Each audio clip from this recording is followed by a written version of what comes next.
Hey there, welcome back to my hockey analytics tutorial. So in the last video we created an XG model and then we added the XG values to our play-by-play data table here. And then in this video we're going to visualize our data in Power BI. So we're going to build a shot visualization, or actually it's going to be an event visualization in Power BI. I just have one thing we need to fix before we get there.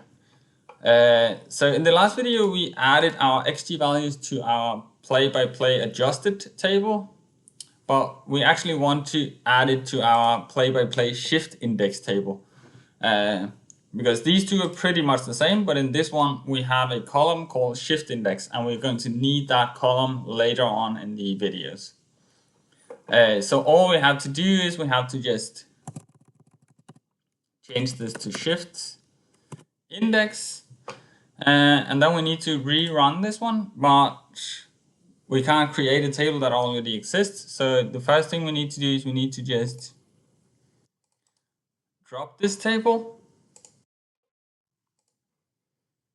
and then we can create it again.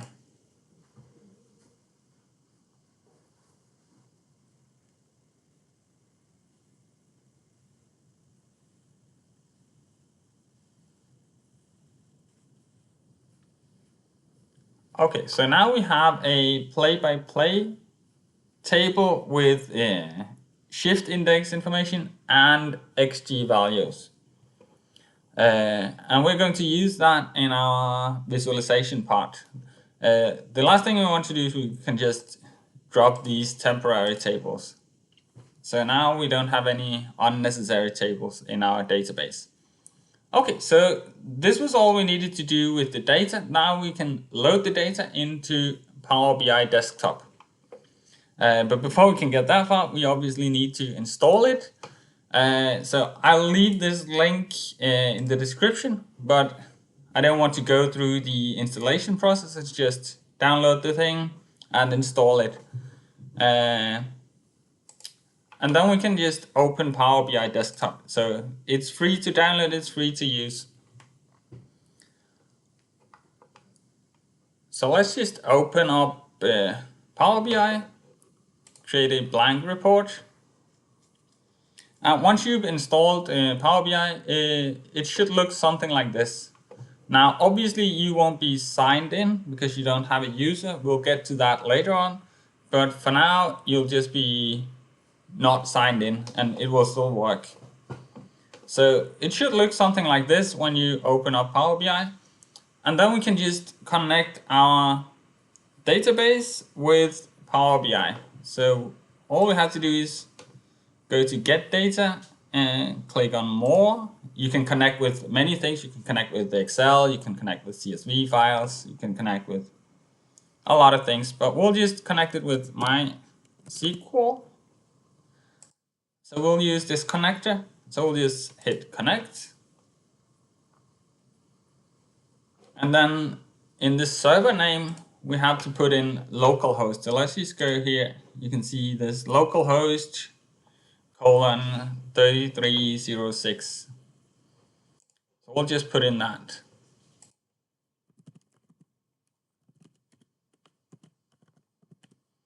And then the database that we're taking is called YouTube. So you can see here it's called YouTube. So we need to connect to that one.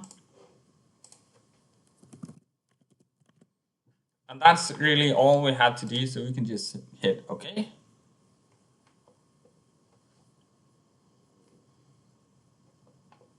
So now Power BI is connecting to our database, and we can just take the data that we want for this video. So let's just take the play-by-play data. Let's take the players table.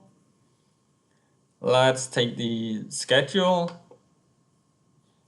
And let's take the teams table. So for later videos, we'll also use the shift index and the player shift, but we don't need to add them just now. So we'll just take these four tables. And we do need, you can load them directly, but we do need to transform it just a little bit. So let's just hit the transform button and it will open up the Power Query editor. So this is the team table. I'm not quite sure why it adds extra rows, doesn't really matter. But we do need to fix a few things in our play-by-play data table here. So we need to fix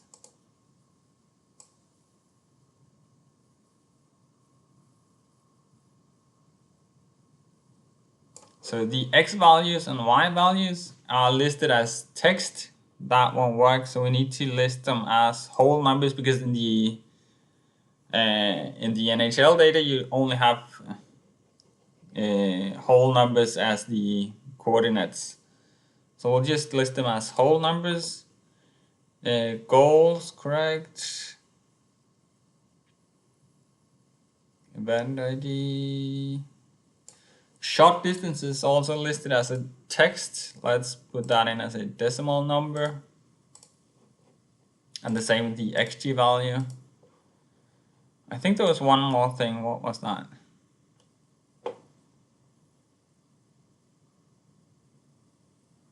Yeah, the penalty in minutes also has to be whole number. And now I think it's correct. Players table should be okay, at least for this video. So let's just load the data as it is now, and it will take just a few seconds.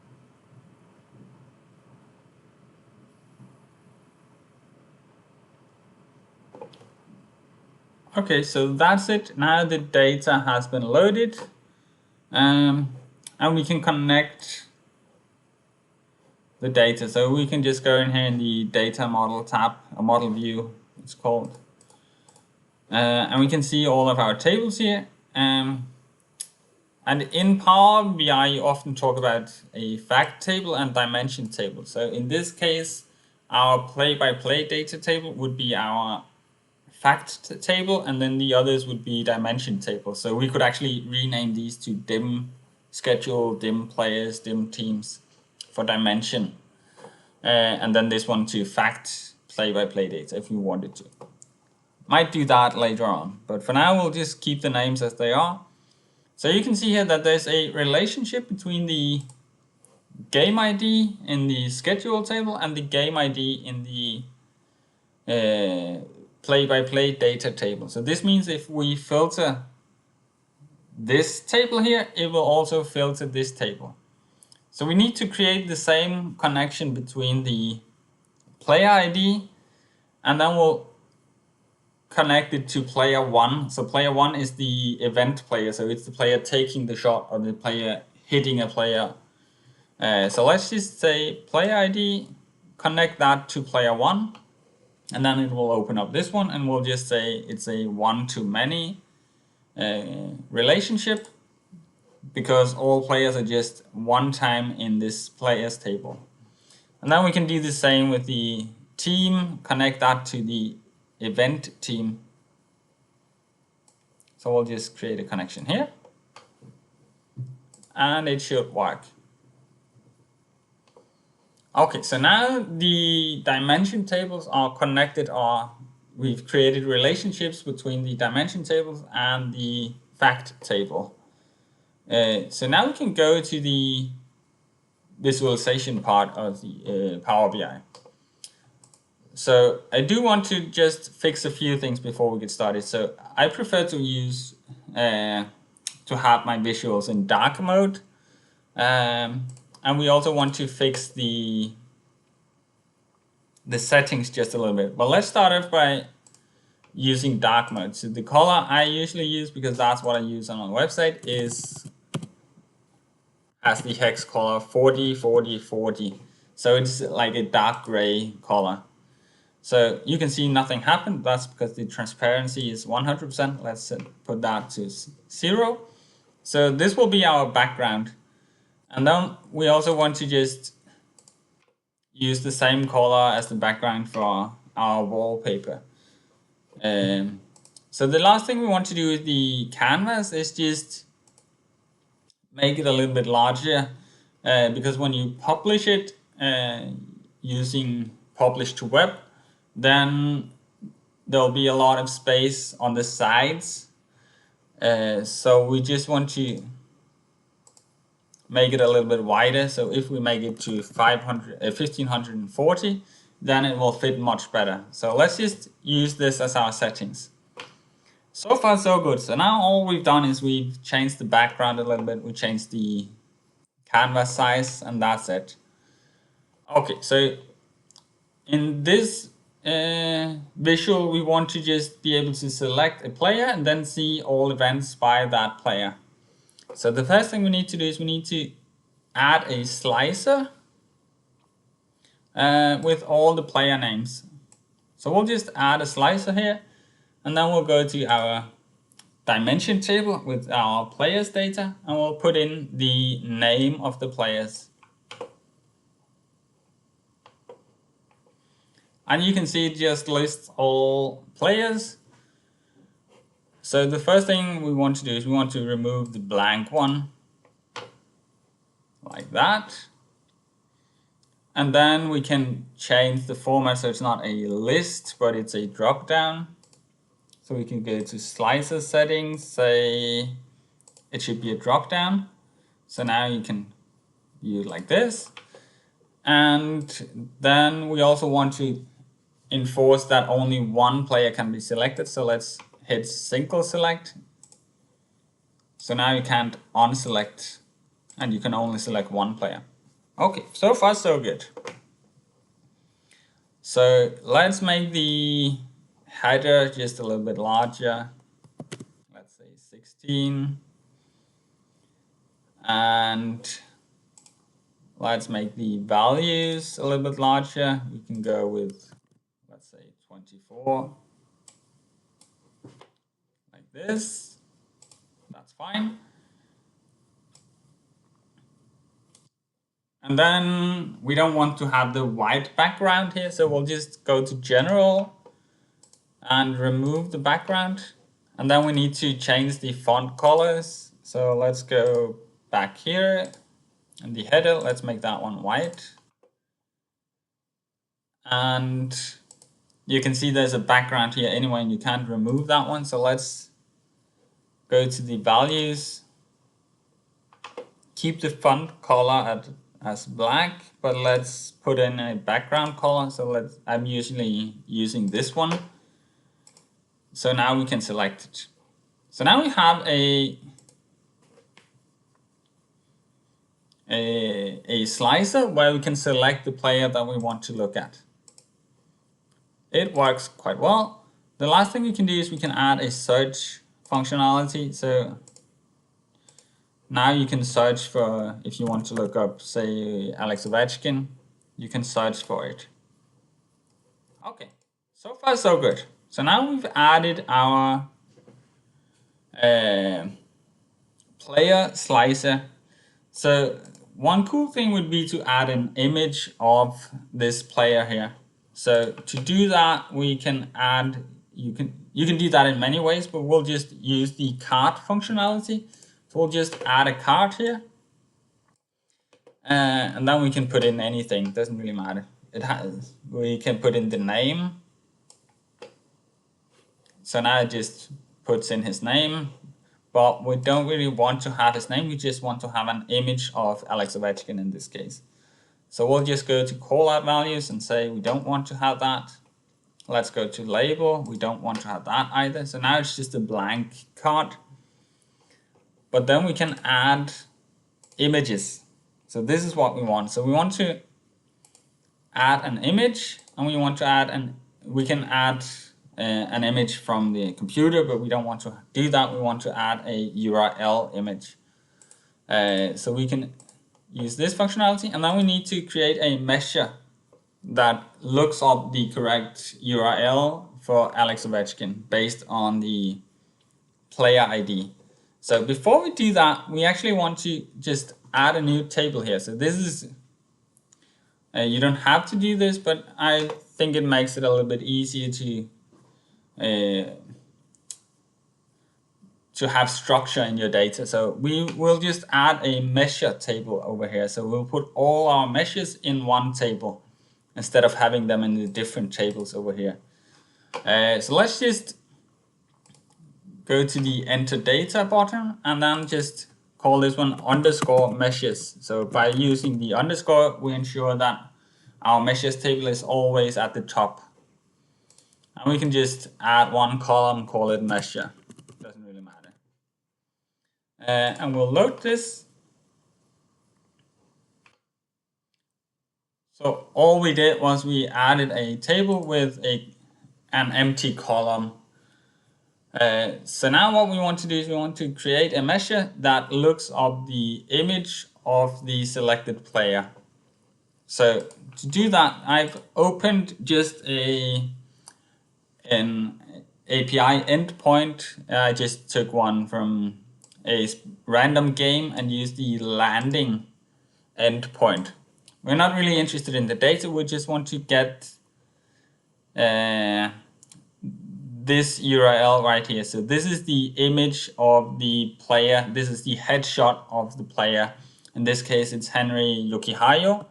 So let's just try and copy this one to see what it looks like. Okay, so this is the image of Henry Yokihayo that we want to put into our Power BI report. And you can see here it's based on the season and the team and the player ID. But if a player shifts teams, then you're in trouble and you have to fix that. So instead of all of this, we can just put in latest. And then it will look up the latest image of Henry Yokihayo. So you can see it's a little bit different as well.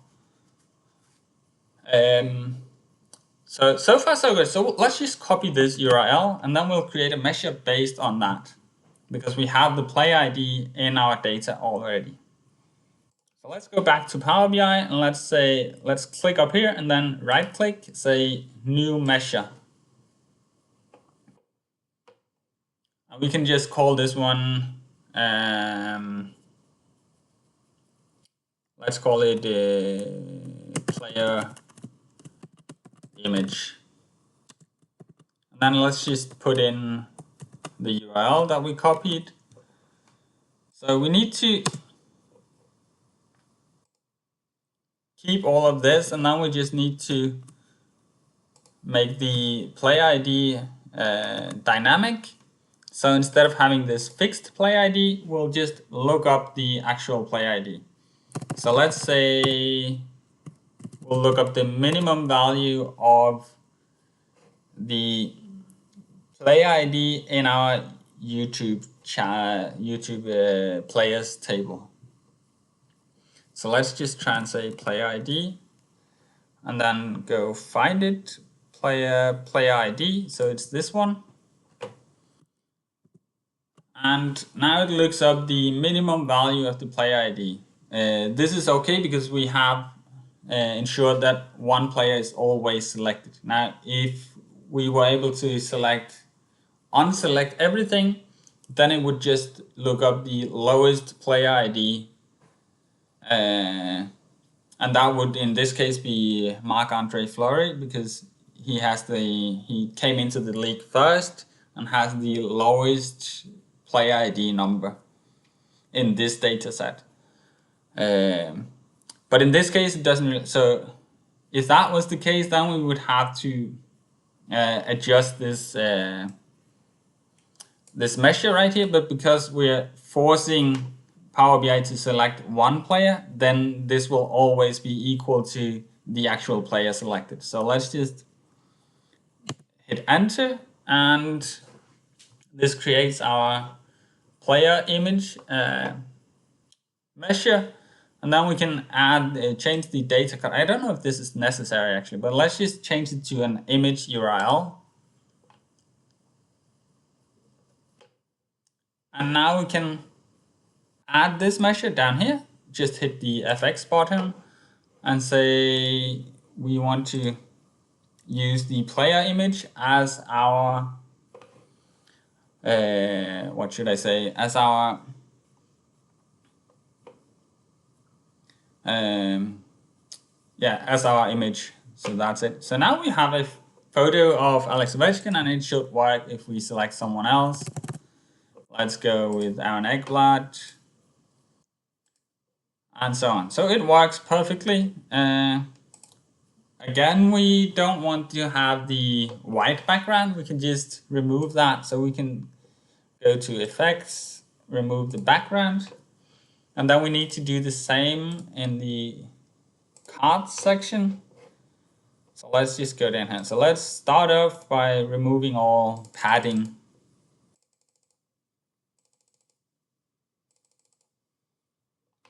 And then we can remove the background. We can remove the border. So now it's just an image of Adam Beckman in this case. And things works. So again, there's still a little bit of padding. We can change that in the general section. And remove all padding if we want to. Okay, so far so good. So now we can make this larger or bigger.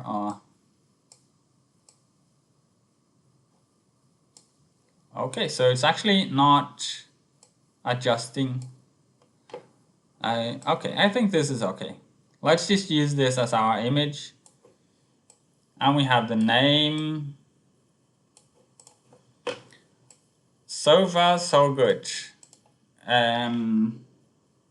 Yeah, so if we change this, the image changes. So everything is working so far. So the next thing we want to do is we want to add a plot where we can see all events by Aaron Ekblad in this case. So I want to show just the simple way to do it, and then we'll do a version that's a little bit more complex, but it will help us in the long run. So the first thing you can do is you can just add a scatter plot.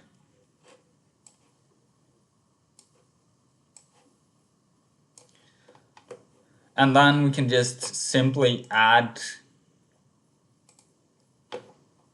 the X, where is it?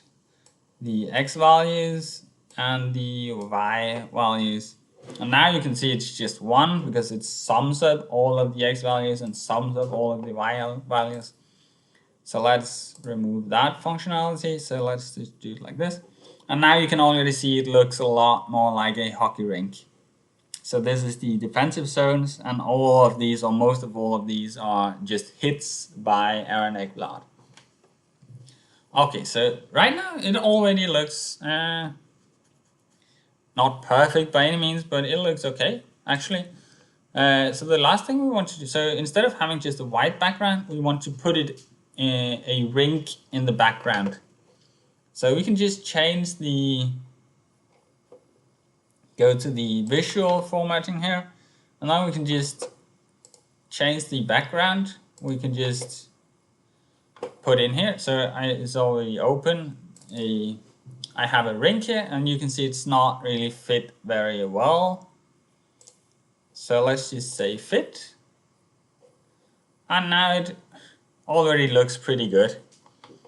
But it's not, this one goes not to 42.5, but it goes almost to 50, so it's a little bit too wide. So what we need to do is we need to adjust the x-axis. So it has to go from minus 100 to plus 100. Yes. And then we can just remove the the axis and the title, and we need to do the same for the y-axis. So it has to go from minus 42.5 to plus 42.5, because that's just the size of the ring. So you can see now it looks correct. Let's remove the values and the title. And let's just remove the title of the chart as well. And we can even remove the background.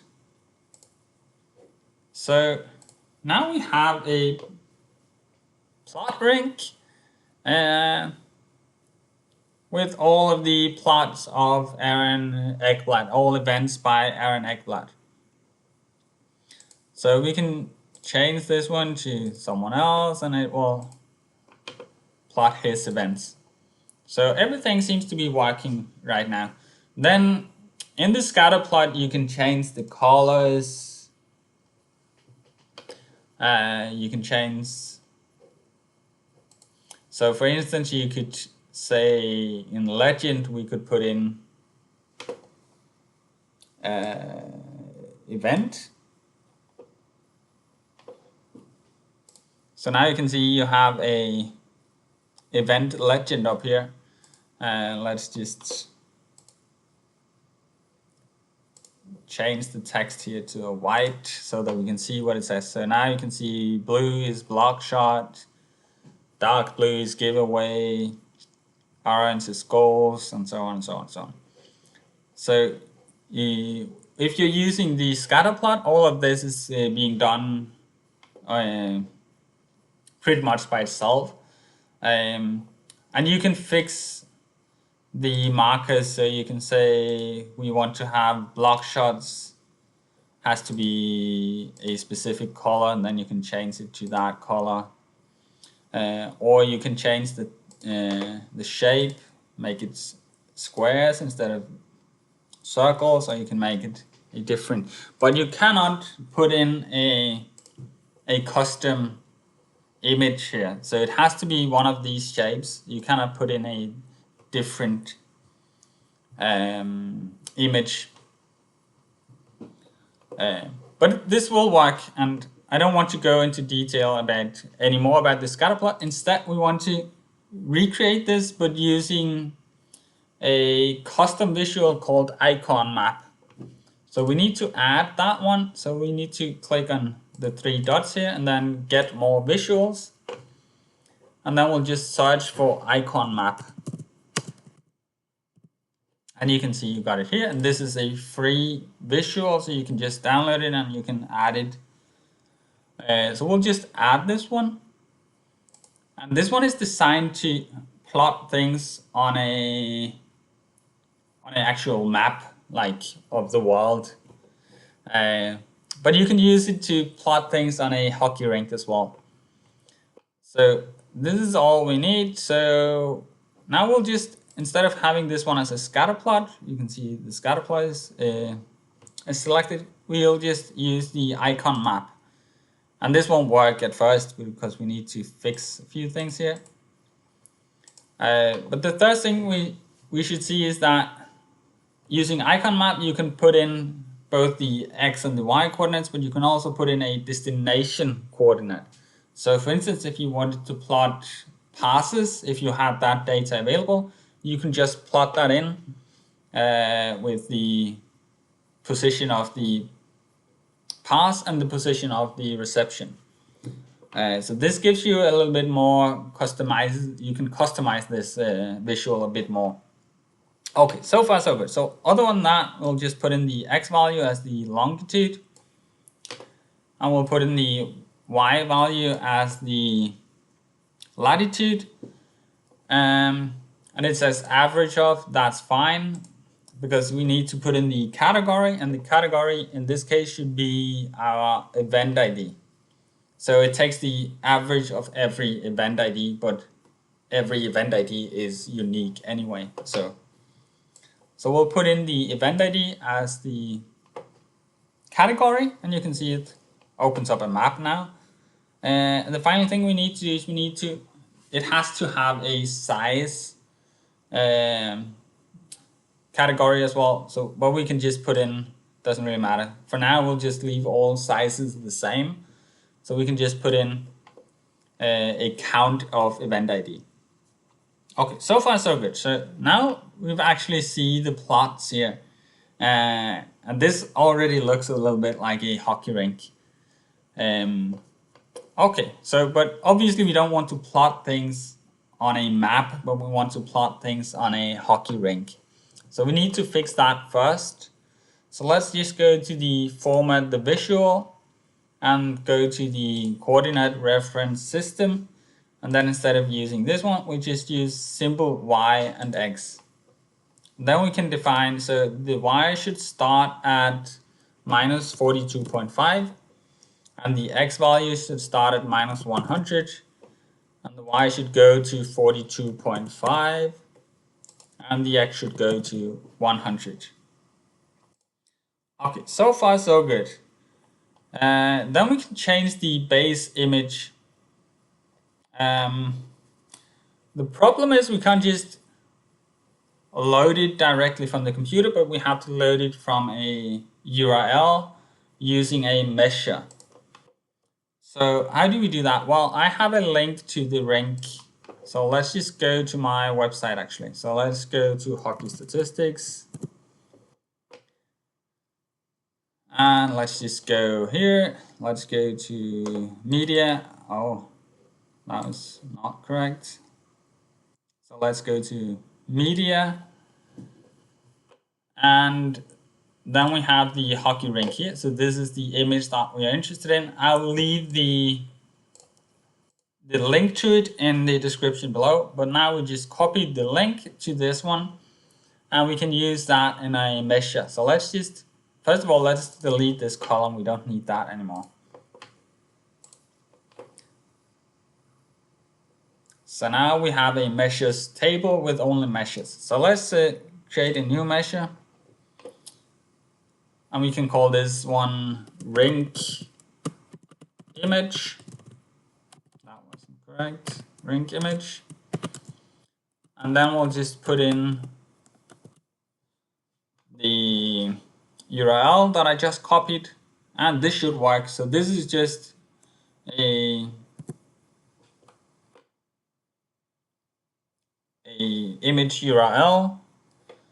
So we'll just make it into an image URL, and that's it. So now we have a background image that we can add to icon map.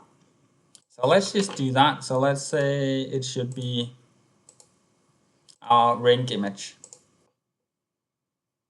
And you can see it works. So already we have a plot of a hockey rink with all the events on it.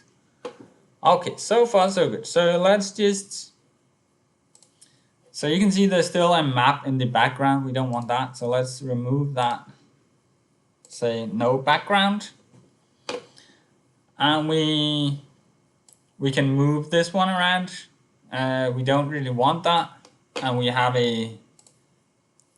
we can zoom in and out. We don't really want that. Well, we want to zoom in a little bit more. So we can change that. So I think, don't remember, so maybe 2.4.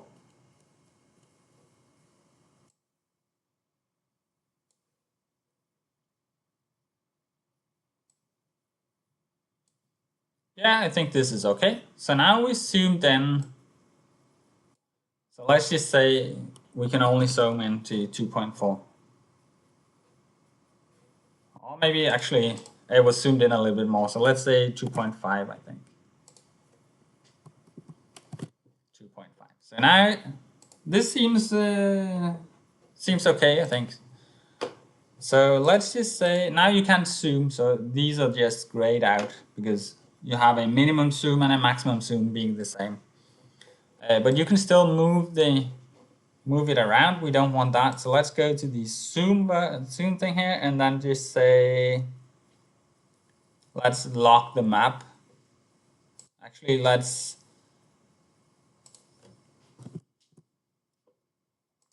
make sure it starts at 0.0 is the middle point. and then just let's lock the map. So now you can't move it around.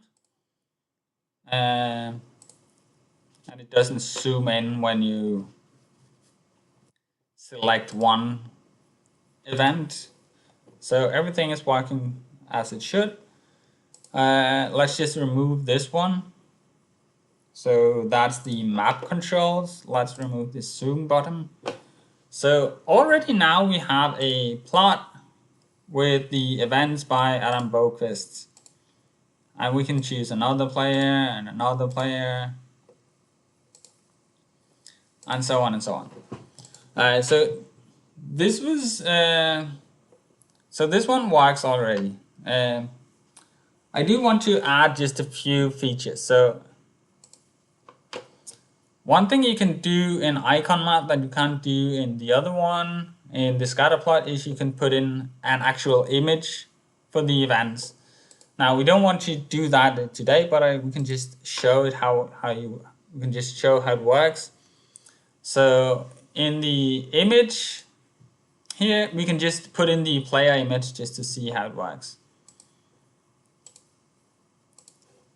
So now it's just puts in an image of Adam Ernie for all of the events. And these images are quite small. Obviously, you can make them larger if you want to. So you could say, you could put in explicitly how large they should be. So you could make them larger. And you can see now there's an image of Adam Ernie for all of his events. Now, obviously, we don't want to have this. So let's just so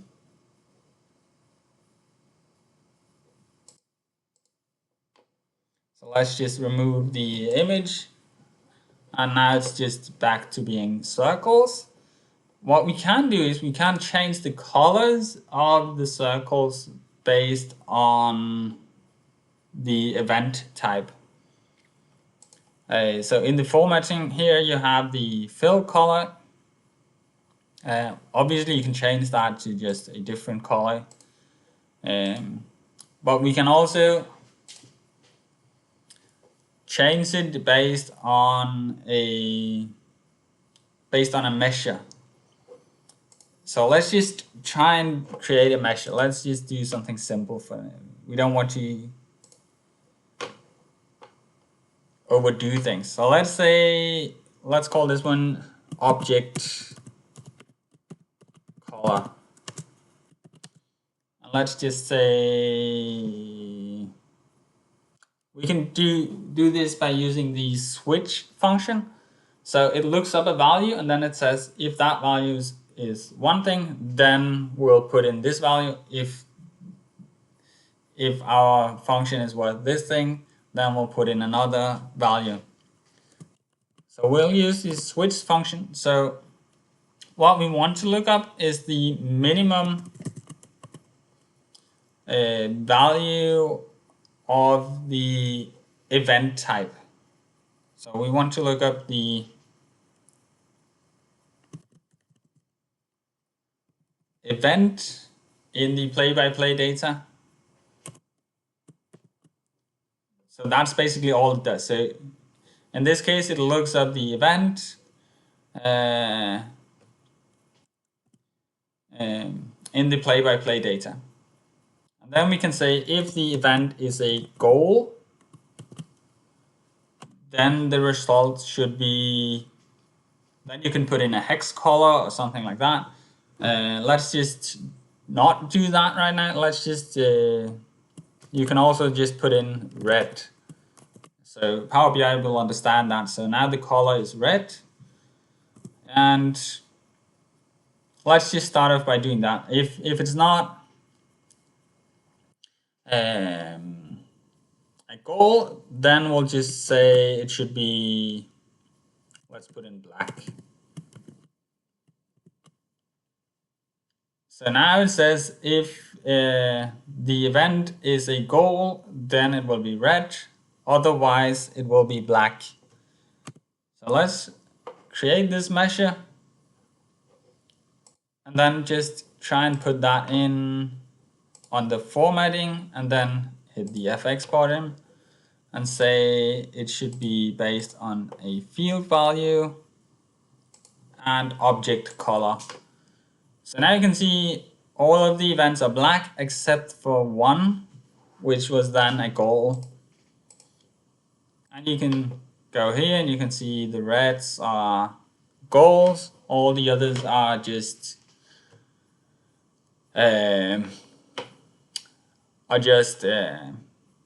other events other than goals. So you can see there's a goal here that's probably against an empty net.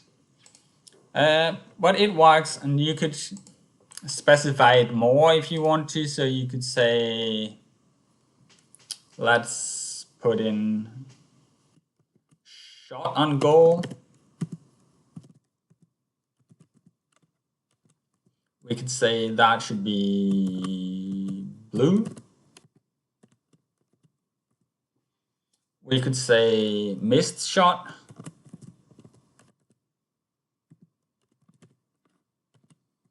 That should be, let's say, yellow. And of course you can put in hex values here instead of saying blue and red and yellow if you want a different color. But let's see, so now all shots and nets are blue, all missed shots are yellow, and all goals are red. And then you have a lot of block shots as well.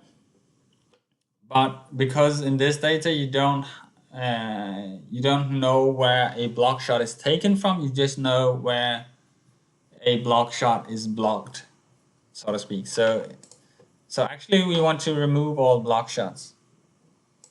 So let's just go to filter and add the event type, and then we can filter it down and say we want everything except for block shots. So now we've removed all block shots from our data. Okay, so far so good. Actually, we are pretty close to what I want to have now here in this video. So let's just add a few filters, and let's create a filter panel over here. So you can select the player, and then you can filter the data down over here. So we can start off by just add a shape. Let's do that. So let's just add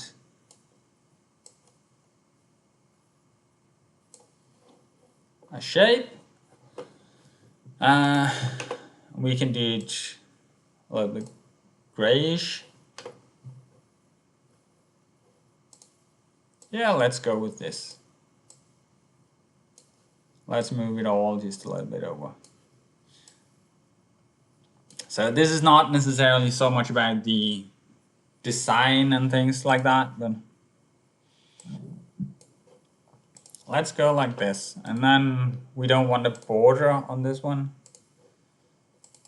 So yeah, that's it. Oh, I just opened this one up by mistake. Okay, so far so good. So now we can add different slices, different filters to our data. So let's just copy this one and put it over here like this. And obviously we don't want to filter the name, but we can filter other things. So let's say instead of name, we can put in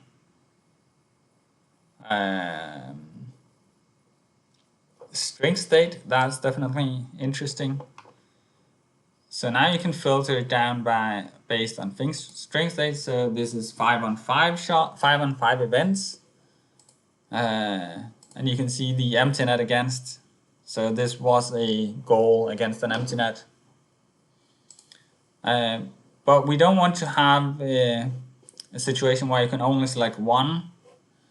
So let's just go to slicer settings, selection, not single select. So now you can select 3-on-5 and you can hit control, and you can select 4-on-4 as well. Or you can select everything by not hitting anything. Okay, so now we have a string state filter. Maybe we want to make this a little bit smaller. So let's just do that. So let's go to visual,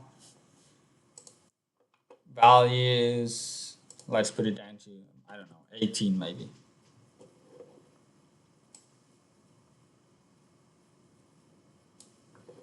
Okay, I think this is fine. So we can add a few different filters as well.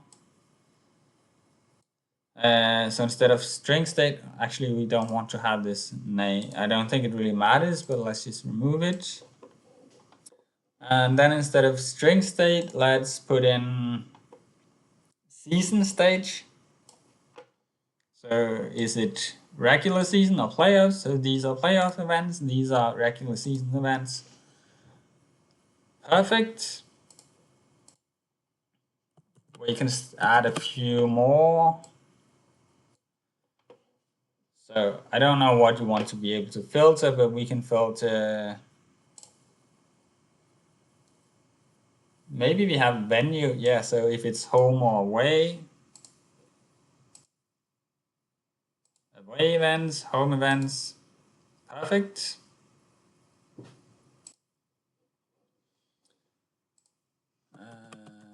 Let's do just a few more filters here. Let's filter by period as well. So now you can select if it's in the first period, second, third, fourth period.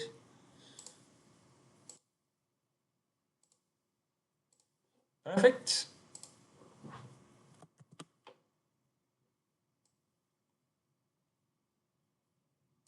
So I don't know if there's anything more we want to filter. Oh yeah, for sure we want to filter on the event as well. So you can select if you want to look at a block shot or a... Oh yeah, and now there is a mistake with the icon map. So now I select the block shot, but we chose not to include block shots in our visual, so it's blank, and then it won't work until you just go back and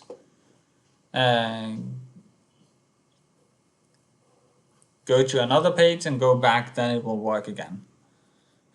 So actually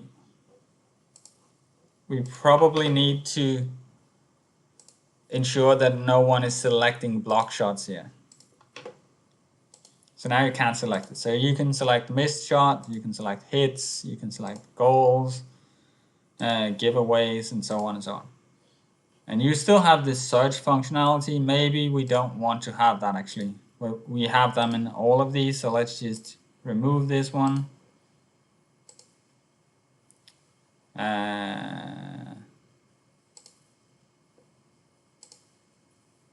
Remove the search.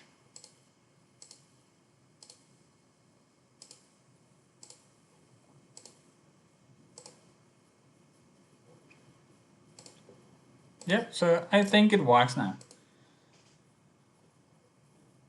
So now you can select string states, season states, venue, period, event, and you can select the player you want to look at. His event is by Adam Fox. You can see he has a lot more goals, and you can focus on the goals. So not really goals from the point position, but many goals from in close. And I'm not sure I want to do anything more in this particular video. Then in the next video, we want to, instead of having the events plotted like this, then we want to split the ice into zones and then see how many shots does this player have from a specific zone on the ice. But that's a little bit more complicated, but we need to do that in icon map. So this is why we're not just using the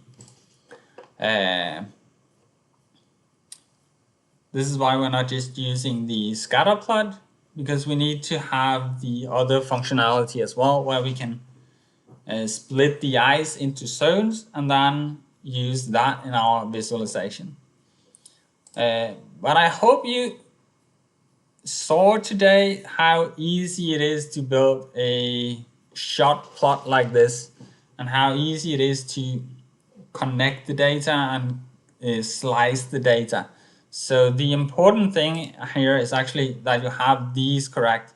So the reason why we can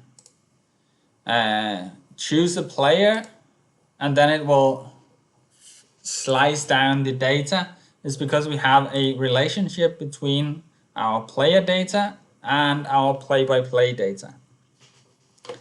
Okay, so and the same, we haven't actually done any slicing by teams, but yeah, we could do that as well. Actually, we could add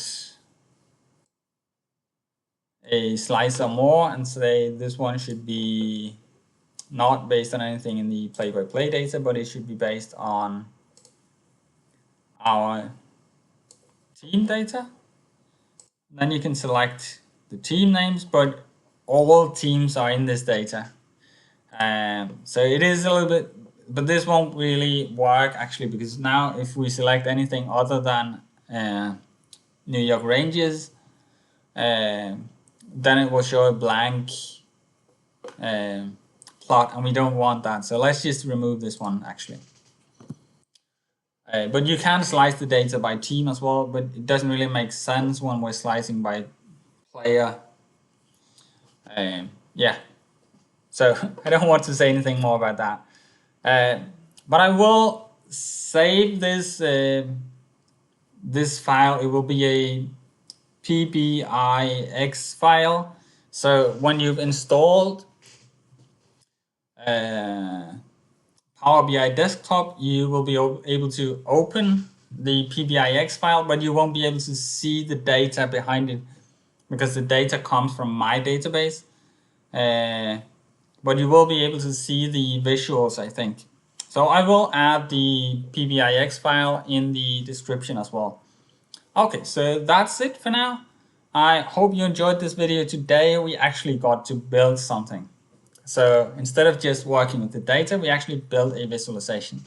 So we'll work more on this in the next video. Until then, see you.